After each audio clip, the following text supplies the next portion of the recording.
He used to calm the envy of Saul. But as David fought Goliath, seemed like he didn't have no fear of the power of that heathen. When the rest of the children of Israel cowed down, little David stood up. I'll take care of this business. And he went out, picked up 5 smooth stones from a brook, but one was sufficient. He decapitated Goliath. His fame spread, making Saul even more envious. Saul even tried to kill him, but David was so respectful. He snuck up on Saul, took his spear, put it in his garment just to let him know, I could have killed you.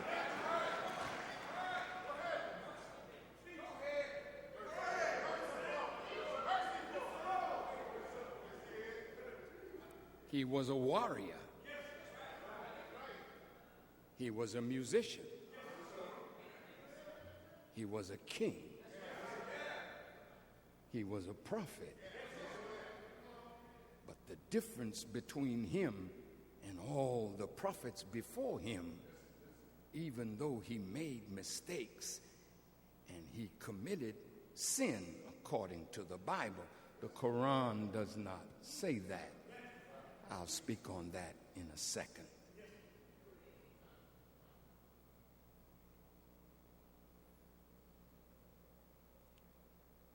Yet, the Psalms represent the heart of David. When he messed up, he would fall down, talk to God, and God would forgive him. It's really beautiful. The thing that set him apart was his heart. It was a heart after the heart of God.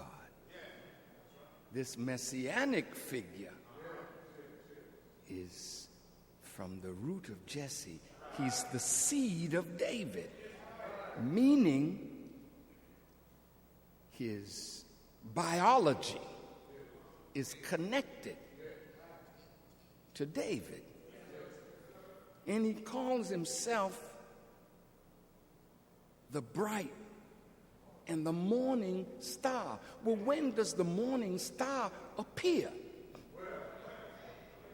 See, it appears at the darkest hour of the night,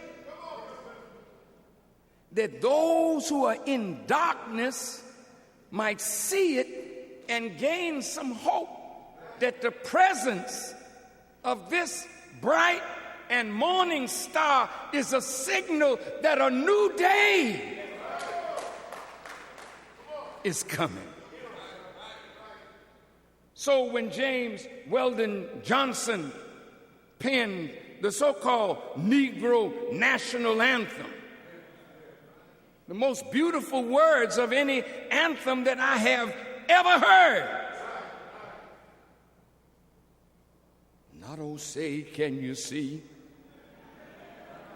by the dawn's early light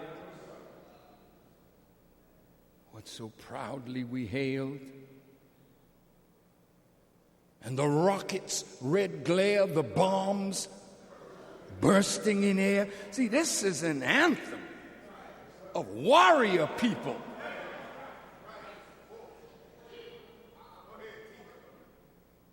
But James Weldon Johnson, facing the rising sun, well, what direction would you be facing? You'd be facing east, wouldn't you not? Facing the rising sun of a new day begun, let us, what did he say? March on till victory is won. Well, what is victory? Victory is total liberation.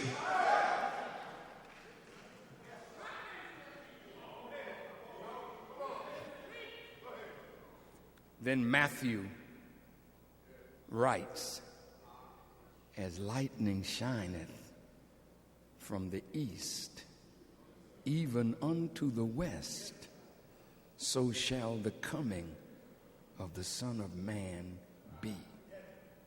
See? Not up, but eastward, this direction. This house, mosque, we call it, was a church made by the Greeks, but they made this house to face the east.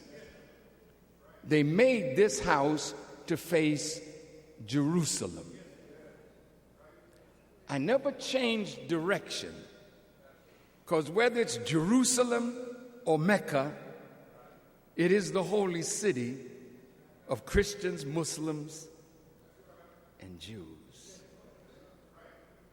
So I keep a cross there under the crescent in gold because I respect the cross. I'm about to get to crucifixion. That cross we'll deal with. But this house is not a house that disrespects the religious paths that others take to get to God. This house, with the wisdom that comes from this house, from the Honorable Elijah Muhammad, has the science to bring together all of the religions into one. And that one is the one that was with Adam in the beginning.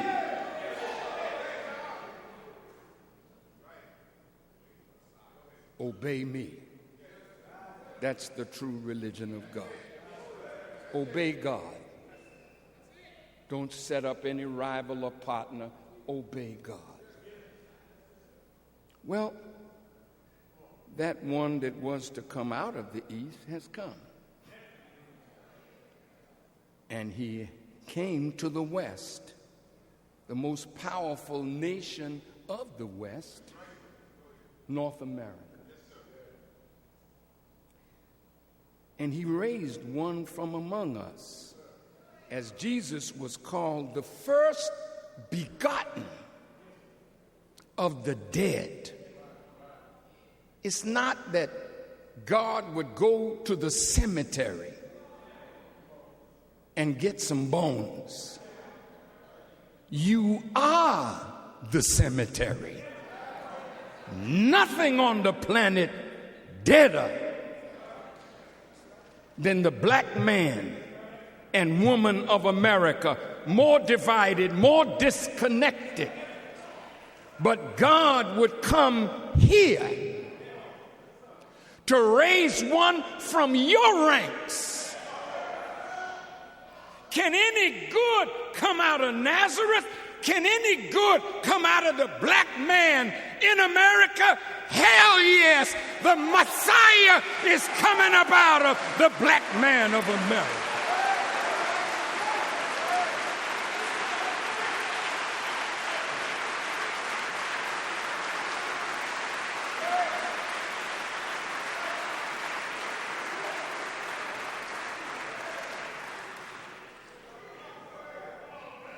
Now, this might hurt your feelings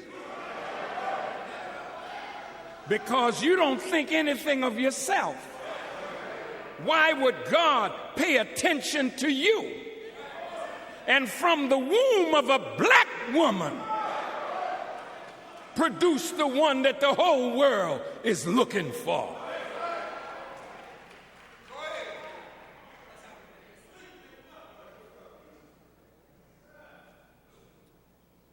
I'd like to go